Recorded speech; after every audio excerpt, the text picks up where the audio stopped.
Hello friends, welcome to my channel. आज हम लोग डिस्कस करेंगे मोमेंट ऑफ इनर्शिया पे बेस्ड ये न्यूमेरिकल है। और फ्रेंड्स ये बहुत ही इंपॉर्टेंट है, डायरेक्टली यूनिवर्सिटी एग्जामिनेशन में पूछा जाता है। ठीक है, और ये लॉन्ग क्वेश्चन में कवर करता है कि find the moment of inertia about I section. तो हम लोग सबसे पहले देखते हैं कि इस प्रॉब्लम के अंदर कि डायमेंशन मेंशन किया हुआ है। ठीक है, इसमें डायमेंशन आपको दिया हुआ रहेगा और सारे डायमेंशन क्या है, एमएम में है। सबसे पहले हमें ये क्या करना है कि इसमें एजम्पशन लेना है। आपको एक्स एक्सिस के अबाउट आपको रेफरेंस मानना पड़ेगा और वाई एक्सिस के अबाउट आपको रेफरेंस मानना पड़ेगा। तो जब आप इसको न्यूमेरिकल को जब सॉल्व करेंगे तो सबसे फर्स्ट स्टेप हमें क्या करना है, रेफरेंस एक्सिस लेना है।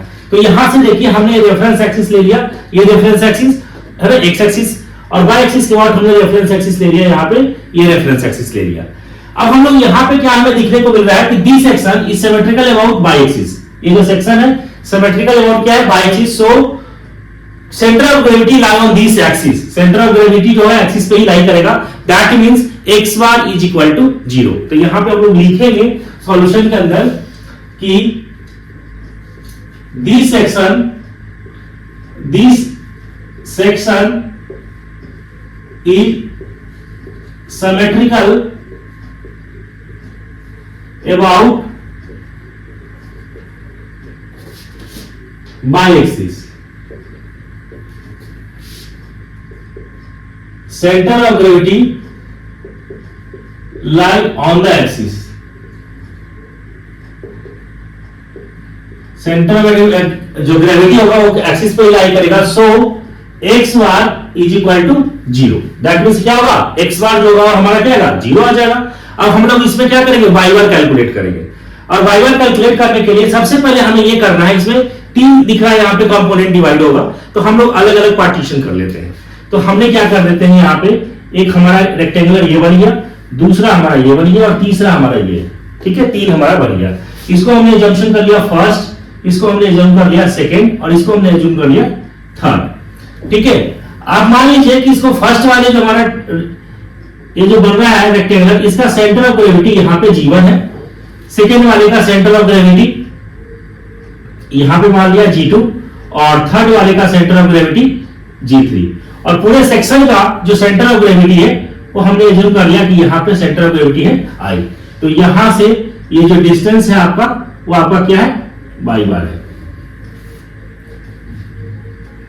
ठीक है, अब आपको क्या करना है, यहां से पूरे सेक्शन का ले लिया तो यहां से आपका इस रेफरेंस एक्सिस से यहां ये डिस्टेंस हो गया क्या, y बार। अब यहां से देखिए, यहां से ये जो डिस्टेंस होगा वो आपको क्या होगा, इस पूरे यहां से, क्योंकि हमने रेफरेंस एक्सिस तो यहां से लिया है तो यहां से क्या हो जाएगा आपका y1। ठीक है, ये आपका y1 हो गया। y2 का कौन सा हो जाएगा, यहां से देखिए ये यहां से लेकर के ये हमारा क्या हो गया, y2 हो गया इस रेफरेंस एक्सिस से, क्योंकि हमने रेफरेंस एक्सिस तो ये लिया है और हमने जो सेंटर ऑफ ग्रेविटी लिया है यहां से हमारा ये जो है ये क्या है, y बार है। अब हम लोग अलग अलग स्टेप बाय स्टेप इसका एरिया कैलकुलेट करेंगे और y1 y2 y3 कैलकुलेट करेंगे। ठीक है, अब यहां से देखिए फर्स्ट वाले कंपोनेंट के लिए एरिया की बात करते हैं। तो देखिए लेंथ कैसे निकालेंगे, ये हमारा जो रेक्टेंगुलर बन रहा है तो लेंथ इनटू विड्थ, तो 150 इनटू 50। तो यहां से कितना हो जाएगा, 150 इनटू 50। तो यहां से जब आप कैलकुलेट करेंगे तो ये आपका आ जाएगा 2250 mm का स्क्वायर। अब यहां से निकालिए y1। तो देखो y1 के कैसे होगा, यहां से हमें फर्स्ट वाले कंपोनेंट के लिए निकाल रहे हैं और हमारा रेफरेंस एक्सिस ये लिया हुआ है। तो कैसे एजम्पशन करना है, ये डिस्टेंस प्लस ये वाला डिस्टेंस प्लस इसका हाफ। कैसे आप कैलकुलेट करेंगे, देखिए मैं लिख रहा हूं यहाँ पे 20 प्लस 150 प्लस यहां पे कितना है 15 डिवाइडेड बाय 2, ये आ जाएगा। जब आप इसको सॉल्व करेंगे तो ये आपका आ जाएगा 177.5 mm का स्क्वायर, ये आ जाएगा। क्लियर है फ्रेंड्स। अब हम लोग बात करते हैं जो सेकेंड वाले जो कंपोनेंट है, ये जो सेकेंड कंपोनेंट लिया है इसका हम लोग एरिया कैलकुलेट करेंगे। तो कैसे, लेंथ इनटू विड्थ, तो इसका लेंथ कितना है, ये देखिए ये है और हमारा विड्थ यहां से यहां पे कितना है आपका 150 है। तो 20 इसको यहां से एरिया कैलकुलेट करेंगे तो कितना हो जाएगा 20 इंटू 150 ये हो गया आपका 3000 mm का स्क्वायर। y2 की बात करते हैं, तो y2 देखो कैसे कैलकुलेट करेंगे। ये डिस्टेंस यहां से यहां तक y2 है, ठीक है, ठीक है, ये y2 है आपका। तो यहां कैसे कैलकुलेट करेंगे, देखिए 20, तो आप डायरेक्ट यहां से निकाल लीजिए। देखिए ये आपका हो जाएगा यहां से कितना 20 और इसका हाफ, इसका हाफ करेंगे तो कितना आ जाएगा, देखिए 20 प्लस 150 डिवाइडेड बाई 2, तो कितना आ जाएगा 95, इतना आ गया आपका mm का स्क्वायर। अब थर्ड का एरिया निकालते हैं, तो थर्ड का एरिया कितना आ जाएगा 250, लेंथ कितना है थर्ड वाली, ये इसकी बात कर रहे हैं। इसका जब हम बात करेंगे तो कितना 250 इंटू 20, तो यहां से कितना आ जाएगा 250 इंटू 20, तो कितना आ गया 5000 mm का स्क्वायर। यहां से y3, तो y3 कितना हो जाएगा 20 डिवाइडेड बाई 2, 10 mm आ गया, ठीक है। अब फ्रेंड्स हम लोग निकालेंगे y बार कैसे निकालते हैं, a1 by 1 plus a2 by 2 plus a3 by 3 divided by a1 plus a2 plus a3, ठीक है। अब हमने सारा वैल्यू कैलकुलेट कर लिया, a1 कैलकुलेट कर लिया, y1 कर लिया, a2 कर लिया, y2 कर लिया, a3 कर लिया, y3 कर लिया। सिंपल आपको क्या करना है, यहां से पुट करना है और इसको सॉल्व कर देना। जब आप इसको सॉल्व करेंगे तो यहां से आपको आ जाएगा 7.65 इतना mm। इसका मतलब यह हो गया कि हमें यहां से यहां तक ये जो वैल्यू आ गया वो कितना आ गया 71.65, ये आ गया, इतना आ गया हमारा y बार का वैल्यू कैलकुलेट हो गया। अब हमें करना क्या है, moment of inertia find out करना है। ये तो हमने अभी सिर्फ y1 निकाला है, ठीक है। तो मोमेंट ऑफ इनर्शिया ये हम लोग सॉल्व करते हैं कि मोमेंट ऑफ इनर्शिया यहां से कैसे करेंगे। तो यहां से देखिए मोमेंट ऑफ इनर्शिया अगर हम एक्स एक्सिस के लिए निकालेंगे, ठीक है, तो पहले फर्स्ट वाले कंपोनेंट के लिए एक्स एक्सिस के बाद सेकेंड और इसका फिर थर्ड का। तो यहां से moment of inertia x1 first वाले के लिए निकाल रहे हैं, तो यहां से कैसे निकालेंगे i g1 plus a1 d1 का स्क्वायर, ऐसे कैलकुलेट करते हैं। तो देखिए i g1 यहां से कैसे निकालते हैं bhq upon 12, तो bhq upon 12 फर्स्ट वाले कंपोनेंट के बेस कितना आ जाएगा 150 इंटू, ठीक है, 15 का क्यूब डिवाइडेड बाई 12। ये फॉर्मूला होता है a1 एरिया 1, फर्स्ट वाले का एरिया कितना है 2250 इंटू d1 कैसे निकालते हैं हम लोग, यहां से कैलकुलेट करते हैं d1 निकालने के लिए y बार माइनस y1, ठीक है। ये फॉर्मूला लगाएंगे सभी में, d1 के लिए, d2 के लिए तो y बार माइनस y2, d3 के लिए y बार माइनस, ये d1 के लिए लगाएंगे, d2 के लिए क्या निकालेंगे y बार माइनस y2, d3 के लिए हम लोग निकालेंगे y बार माइनस y3। ये फॉर्मूला आपको सभी में लगाना है। तो यहां मैं लिख रहा हूं, डायरेक्ट लिख रहा हूं d1, तो d1 कैसे निकालेंगे y बार, देखिए y बार का वैल्यू आपको आ चुका है 671.65 माइनस y1 देखिए कितना है आपका आ चुका है 177.5, इसका स्क्वायर करेंगे, ठीक है। इसको आपको सॉल्व करना है। जब आप इसको सॉल्व करेंगे तो मैं यहां पे डायरेक्ट लिख रहा हूं, वैल्यू कैलकुलेट करके आपको सॉल्व करना है फ्रेंड्स, ठीक है। एग्जामिनेशन में आप सॉल्व करेंगे, मैं यहां डायरेक्ट वैल्यू लिख रहा हूं, आप इसको सॉल्व करने पे आपको आएगा, ठीक है, कैलकुलेटर से सॉल्व करना है 25.25 into 10 to the power 6 mm के पावर 4, ये आ जाएगा। इसी तरीके से ix2 निकालेंगे सेकेंड वाले के लिए, तो कैसे निकालेंगे i g2 plus a2 into d2 का स्क्वायर, ऐसे करना है। तो यहां से फिर क्या आ जाएगा, सेकेंड वाले की जब आप निकालेंगे bhq अपॉन 12, तो बेस इंटू है ना 20 इंटू 150 का cube divided by 12 plus a2 का एरिया कितना यहां पे दे रखा है 3000, तो आप लिखेंगे यहां पे 3000 इंटू d2 y बार माइनस, तो y बार 71.65 माइनस y बार माइनस y2 लिखेंगे ना,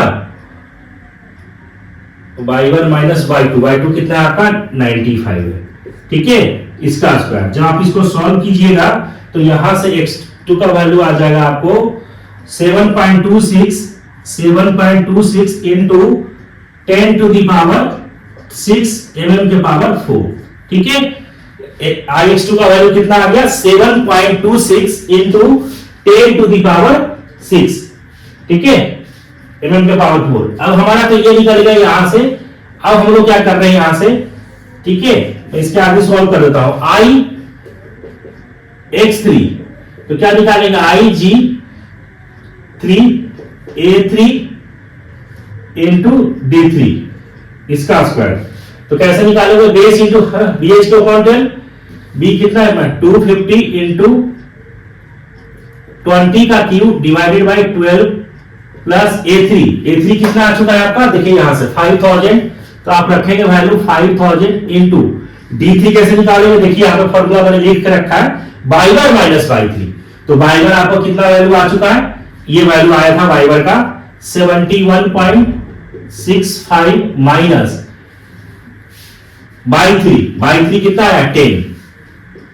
ठीक है, इसका स्क्वायर करना है। जब आप इसको सॉल्व करेंगे तो ये आपको आ जाएगा 19.17 into 10 to the power 6 mm के पावर 4, ये आ जाएगा वैल्यू। अब आपको क्या करना है, मोमेंट ऑफ इनर्शिया Ixx निकालना है। तो कैसे करेंगे, Ix1 plus Ix2 plus Ix3 सबको क्या करना है, सम कर देना। तो देखिए Ix1 कितना आया था 25.25 प्लस 7.26 इंटू 19.17 की पावर 10 टू द पावर 6। ठीक है, जब आप इसको सॉल्व करेंगे तो ये आपको आ जाएगा 51.68 into 10 to the power 6 mm के पावर 4। ये moment of inertia about x axis के अबाउट यहां पे मोमेंट ऑफ इनर्शिया हमारा कैलकुलेट हो गया। ठीक है फ्रेंड्स, यहां पे आप देखिए कोई दिक्कत है इसमें,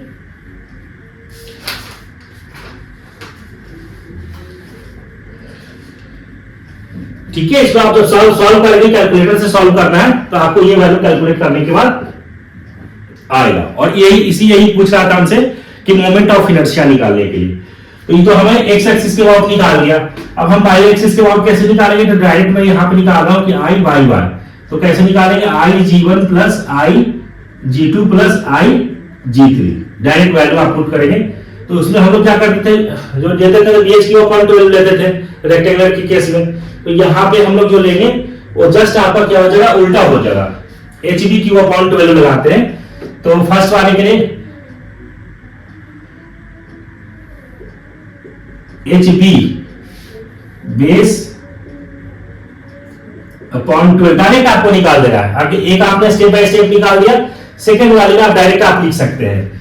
ठीक है, तो HB की अपॉन 12 इसके लिए निकालेंगे तो क्या हो जाएगा 150 इंटू 20 का क्यूब डिवाइडेड बाई 12 प्लस